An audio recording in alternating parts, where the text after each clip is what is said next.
Nagaan Waaqayyoo lafa jirtan hundumaatti hunduma keessaniif haa baay'atu jecha. Ani maqaan koo Tajaajilaa Tasfaa Surraa kanan jedhamu waldaa Lattuu Hafuura Waaqayyoo damee Aleeluurraatidha kanan tajaajilu. Amma carraa Waaqayyo nuuf laatee sagalee Waaqayyoo yerootti waliin dhageenyu ta'a waan ta'eef akkam jirtu nagaa keessanii. Waaqayyoo abbaa keenya isa karaa hundumaatti nagaatti nu eeguu jaallate Waaqayyoof galanni guddaan haa ta'u jecha. Har'a sagalee Waaqayyoo qabadhee carraa naaf kenname kanatti fayyadamuudhaaf gara keessan dhufeera. Waaqayyoo isa hunduma keenyaaf carraa kana laate Waaqayyo abbaa keenyaaf galanni guddaan haa ta'u. Amma kallattiimaan sagalee Waaqayyoo dubbiseen yerootti waliin sagalee Waaqayyoo dhageenyu ta'a. Seera uumamaa boqonnaa 15 lakkoofsa 1 irraatti kaasetan dubbisa. Akkas jedha. Kun erga ta'e booddee Waaqayyo mul'ata keessaa gara Abrahaam dhufe. Hin sodaatin, ani gaachana keeti. Gatiin kee baay'ee guddaa ni ta'a jedheen. Yommuu Abrahaam garuu yaa Waaqayyo gooftaa, utuu ani dhala dhabee jiru maal anaaf kennuuf jirtaa? Namni mana koo galus Eli'ezer nama Damaasqoo jedhamu kana jedhe. Galanni Waaqayyoof haa ta'u. Hin sodaatin, Waaqayyoo gaachana keeti kan jedhu ergaa isiniif qabadhee dhufeera. Sagalee kana keessatti kan nuyi arginu Abrahaam nama jedhamu kana nama abdii kutatee nama dhala dhabee jiru yeroo inni Waaqayyoo mul'ata keessa gara isaa dhaqee isa jajjabeessu sagalee ergee yeroo Waaqayyoo mul'ataan itti dubbatu argina. Galanni Waaqayyoof haa ta'u. Abrahaam nama Waaqayyoon amanatee, nama Waaqayyoon jaallatu, nama Waaqayyoon obsaa eegaa jiru, nama Waaqayyoon dhaga'u, nama Waaqayyoof of kenne ta'uusaa yeroo itti ilaalu ta'a. Abrahaam kun nama Waaqayyoo ta'e otoo jiru, nama Waaqayyoon amanatee ta'e otoo jiru, yeroo inni dhala dhabee, yeroo inni maseena ta'ee jiru argina sagalee kana keessatti. Galanni Waaqayyoof haa ta'u. Abrahaam kan inni sodaachaa jiru, kan inni yaaddaa jiru, nama mana koo galu galaa mana kootu na dhaala jedhee sodaachaa, yaaddaa, abdii kutachaa yeroo inni jiraatu kana argina. Sana keessatti haala inni abdii kutate sana keessatti haala inni sodaachaa galaa mana kootu na dhaala jedhee isa mana koo jirutu ormatu na dhaala jedhee kan inni sodaachaa jalee jedhu dhageenya. Abrahaam kan inni sodaate nama Damaasqoo galaa mana kootu na dhaala jedhee yeroo inni abdii kutatu, yeroo inni sodaatu, yeroo inni yaaddoo argina. Sana keessatti Waaqayyo hin sodaatin, ani gaachana keeti. Gatiin kee na biratti guddaan ta'a. Yeroo inni jedhee sagalee gurguddaadhaan Waaqayyo itti dubbatu argina ture. Galanni Waaqayyoof haa ta'u. Abrahaam sana keessatti amantiidhaan Waaqayyoon yeroo inni eegu, amantiidhaan Waaqayyoon duratti yeroo inni ture Waaqayyoon hin argina ture. Galanni Waaqayyoof haa ta'u. Sababa Abrahaam amane amantii isaa Waaqayyoo qajeelummaatti lakkaa'eef. Har'a haala si yaaddeessu sana kee dhaabbattee Waaqayyo na gargaara jettee amantiidhaan kanatti eegaartu Waaqayyo qajeelummaatti siif lakkaa'a. Obboloota ko lafa dhaabbattanii jirtan har'a duuti ani sin dhaala namaan jechuu danda'a, harka natti kenni jechuu danda'a, rakkinni sin dhaala harka namatti kenni jechuu danda'a. Haalli yeroo ammaa keessa jiraannu, lolli keessa jiraannu, qilleensi keessa jiraannu harka natti kenni namaan jechuu danda'a. Isa harka natti kenni sana jedhee nama yaaddeessu sana Waaqayyo akka inni harka namatti kennu gochisiisa. Kanaaf hin sodaatin, Waaqayyo gaachana keeti. Du'ati sodaattu sanas si dhaala miti. Rakkina sodaannu nu dhaala miti. Gadda sodaannu nu dhaala miti. Yaaddoo sodaannu nu dhaala miti. Abrahaam inni sodaate sun galaan mana isaa hin dhaalle. Kan jilba kee keessaa ba'utu si dhaala. Waaqayyo Abrahaamiin hin sodaatin jedheeni Waaqayyo. Ati jedhe abbaa saba guddaa ta'e Waaqayyo du'a garasitti jireenya bal'aa qopheesse. Waaqayyo dhala dhabuusaa dhala danuu qopheesseetu Abrahaamitti dubbata ture. Abrahaam jajjabeessa ture. Abrahaam haala keessa jiru laalee, yeroo keessa jiru laalee, hiriyaa ilaalee, fira ilaalee, namoota warra dura isaa dhalatan, warra booddeen dhalatan ilaalee yeroo inni itti dhala dhabuusaatiin yeroo inni itti gungumu sagalee kana keessatti yeroo arginudha. Yeroo Waaqayyo itti dubbatu ati abbaa saba guddaan si godha. Abbaa saba guddaa taata. kan biyya bushan mootonni jilba kee keessaa ba'u ganaa jilba kee keessaa saba danuutu yaa ilmaan danuutu yaa jedheetu waaqayyotti dubbata ture. galanni waaqayyoof haa ta'u. har'as ati haaluma jirtu keessatti kan yaaddofte, haaluma jirtu keessatti kan sodaat, haaluma jirtu keessatti na dhaareetti rakkina kan sodaat, yaaddoodhaan du'a kan sodaat, yaaddoodhaan qilleensa kan sodaat, in sodaatin saba guddaatu si keessa jira. in sodaatin ilmaan guddaatu si keessa jira. yeroo natti akkamitti kana dubbattaa jedhee Abrahaam waaqayyoon gaafatu, waaqayyo akkas jedheetu mee gara galaanaa dhaqee Abrahaamiin waaqayyo gara galaanaa geesse cirracha lakkaa ittiin jedhe. Abrahaamiin galanni waaqayyoof ittiin jennaan lakkooftee fixuu dandeessaayi jennaan lakkaa'ee cirrachi waan hin dhumneef hin danda'amu. galanni waaqayyoof haa ta'u. sabni si keessaa yaa'u, ilmaan si keessaa yaa'u akka cirracha kana lakkoofsa kan hin qabne danuu, ilmaan danuu, saba danuu ganaa kan hortudha. yeroo inni jedhee waaqayyotti dubbatu garaa waaqaas ol ilaalchisee urjoota waaqarraa lakkooftee fixuu dandeessaa yeroo waaqayyo jedhee itti dubbachaa ture Abrahaamitti hin agarra ture. galanni waaqayyoof haa ta'u. kanaaf Abrahaamiin kanaa booddeeti Abrahaamiin jedhamtu Abrahaam jedhamta. Abrahaam jechuun abbaa saba bal'aa. yeroo inni itti jedhee waaqayyo itti dubbatu argina. galanni waaqayyoof haa ta'u. har'as ati obboleessa koo obboleettii koo lafa jirtutti duuti harkanatti kenni kan siin jedhe yoo jiraate, rakkinni harkanatti kenni kan siin jedhe yoo jiraate, isuma harkanatti kenne kan jedhe kanatu na dhaala jettee kan sodaatte, isatti na dhaala jettee sodaattu du'atu si dhaala miti. isatti na nyaata jettee sodaattu galaanatu si nyaata miti. isatti na balleessa jettee sodaattu rakkinatu si balleessa miti. garas abdiitu jira, dukkana garas lafa dhi'u kana booddee bariitu jira. siif hin bari'a. dukkanni si marse kun hin bari'a siif. abdiin galaanni sitti urse kun, duuti sitti marse kun, qilleensi sitti marse kun iddoo gadhiisa waaqayyo iddoo gadhiisisa. inni hundumaa danda'u waaqayyo abbaan keenya warra isaa amanatan, warra isaa abdiidhaan eeggatan, warra isaa abdatan wajjin waan jiruuf galanni waaqayyoof haa ta'u.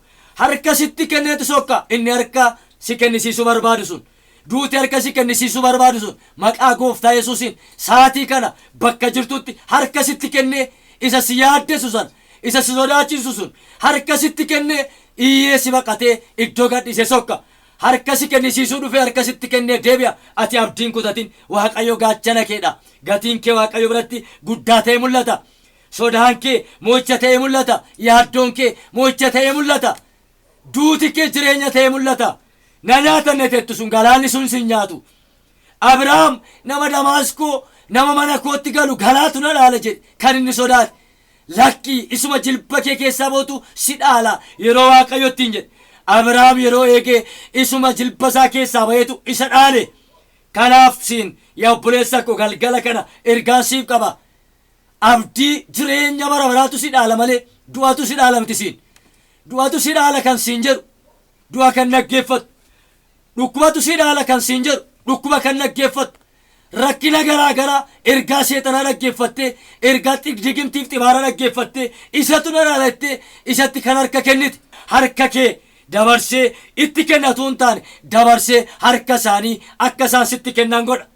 galanni waaqayyoof haa ta'u. inni ati amanatte inni nuyi amanannee jirru waaqayyo du'a harkatti nu laata otoo hin taane du'a harka nutti kennisiisa. galanni waaqayyoof haa ta'u. du'a irratti aaboo nuuf laateera. kanaaf du'atu harka sitti kenna malee situ du'a harkatti kenna miti.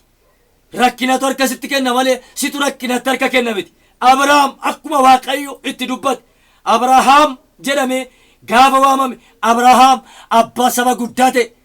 Isiyaaqiin argate, ijoollee danuu hore, lafa guutan. galanni waaqayyoof haa ta'u. har'as du'a kan sodaattu, rakkina kan sodaattu, haala garaa garaa kan sodaattu in sodaatin waaqayyo gaachana keeti. in sodaatin waaqayyo abdii keeti. in sodaatin waaqayyo cimina keeti. in sodaatin waaqayyo jireenya keeti. dadhabbii kam keessa yoo jiraatte iyyuu, haala kam keessa yoo jiraatte iyyuu, yaaddoo kam keessa yoo jiraatte iyyuu in sodaatina. waaqayyo sagalee misraachoo qabatee gara kee dhufeera. sagalee nagaa qabatee gara kee dhufeera. galanni waaqayyoof haa ta'u. isa sodaachise sana waaqayyo humna isaatiin sagalee isaatiin siif sodaachisa. galanni waaqayyoof haa ta'u. waan nama sodaachisa waaqayyo. isa si sodaachisu sana gararraa humna waaqayyootu jira. Isa Abrahaam sodaachise gararree humna waaqayyootu jiraate argame.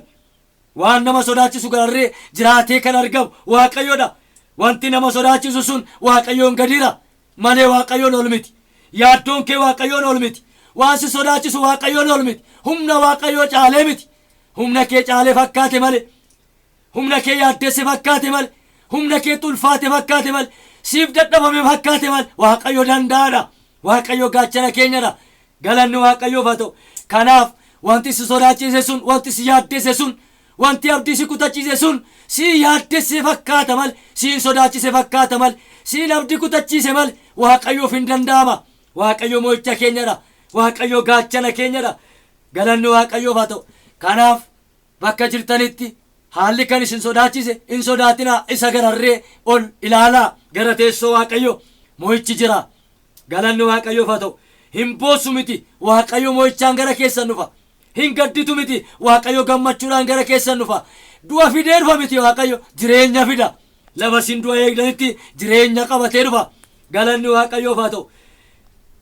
Kanaaf haala isin nan du'a jettanii harkatti laattan sana kee waaqayyo du'a sana hambisee jireenya qabatee sagalee misraachoon gara keessan dhufeera. Isa gaachana namaaf ta'u, isa meeshaa lolaa namaaf ta'u, isa rasaasa dhugaa namaaf ta'u, bakka itti namaa nagarretti dhukaasee isa dhaga'uu danda'u, aangoo du'a isa cabsuu danda'u, irree du'a isa cabsuu danda'u, arfii du'a isa cabsuu danda'u sagaleen waaqayyo gara keessan dhufeera. Hin sodaatinaa. Gaachana keessanii waaqayyo. Galanni waaqayyoof haa ta'u. Ergaa waaqayyootti dubbate kanarratti iddoo jirru yerootti waliin waaqayyoon kadhannu ta'a. Yerootti waaqayyoon galateeffannu ta'a. Waaqayyo abbaa keenya isa carraa kana nu laatee ergaa isa nutti dubbachuu jaallate waaqayyo abbaa keenyaaf galanni guddaan haa ta'u. Kanaaf mee lafa jirru ilaalaa gaa. Yoonaa duuni na dhaaleera jettee du'atti kan harka laatte. Rakkinni na dhaaleera jettee rakkinatti kan harka laatte. Misraachoon isiniif qaba. Ergaan isiniif qaba. Waaqni nuyi amanannu kun Waaqa hin sodaatin jedhudha. Waaqa isa nama yaaddeessu sana gab namarraa godhudha. Bartoonni gaafa Yesuus gara laga gamaatti ceena ittiin jedhe sana markaba keessa bu'anii gaafa deeman sana galaanni gaafatti guute, markabni gaafa raafame, galaanni gaafa hunkurame, Iyesuus maaf cal jettan utoo dhumuuf jenna yeroo isaan jedhan dammaqee qilleensa markaba raase, qilleensa galaanicha hunkureen akkas jedhe gabberaa ittiin jedhe. Yeroo sanaa kaasee sagaleen gaafa ergameeru wanti galaanicha raase gabbere gabii guddaan jireenya isaaniif ta'e. Har'a wanta si raasurratti waaqayyo gabberaa ittiin jedha. Gabsirraa'eera. Jireenya kee kan nyaatu, mul'ata kee kan nyaatu, sammuu kee kan nyaatu, nagaa kee kan nyaatu, fayyina kee kan nyaatu, eebba kee kan nyaatu gabbera. Gabberadha. Jireenya kee gaddisa. Du'aaf kan sodaatteetu gabii argatta. Dhukkubaaf kan sodaatteet gabii argatta. Haala kamiif kan yaaddofteet gabii argatta. Sagaleen waaqayyoo nagaa namaaf laata. Nagaa guddaan isiniif haa ta'u. Nagaa guddaa laachuu waan jaallatteef, sagalee misraachoo nuu laachuu waan jaallatteef, fayyina nuu laachuu waan jaallatteef, nu boqochiisuu waan jaallatteef maqaa gooftaa Yesuusiin galanni siif haa ta'u. Bara baraan maqaan kee eebbifamu. Qilleensi gurra isaaniitti uurse, yaaddoon gurra isaaniitti uurse, lolli gurra isaaniitti uurse, galaanni gurra isaaniitti uurse. Maqaa Yesuusiin garaa gara hidhamee isaan adabarsu, isaan qaxxaamursu. Adda haa hidhamu. Obboleessa koo duraa, obboleettii koo duraa, harmee koo duraa, abbuyyoota koo duraa, daa'imoota kana duraa adda haa hidhamu. Sagaleen kee adda hidha. Israa'el duraa hinceera kan isaan jedhanii sammuuttiyaan adda hirtee ceesifti. Galaanni isaan nyaachuuf habaamanii eeggatu. Rakkinni isaan nyaachuuf habaamanii eeggatu. Adda hiramee gargar qoodamee karaa isaanii falaatu. Daandii isaanii falaatu. Bara baraan eebbifame. Bara baraan galatoon. Bara baraan ulfaan. Obboloota koo lafa jirtanitti sagalee kana kan dhageessan darba kan isin dhoowwe adda hiramaa hin ceetu.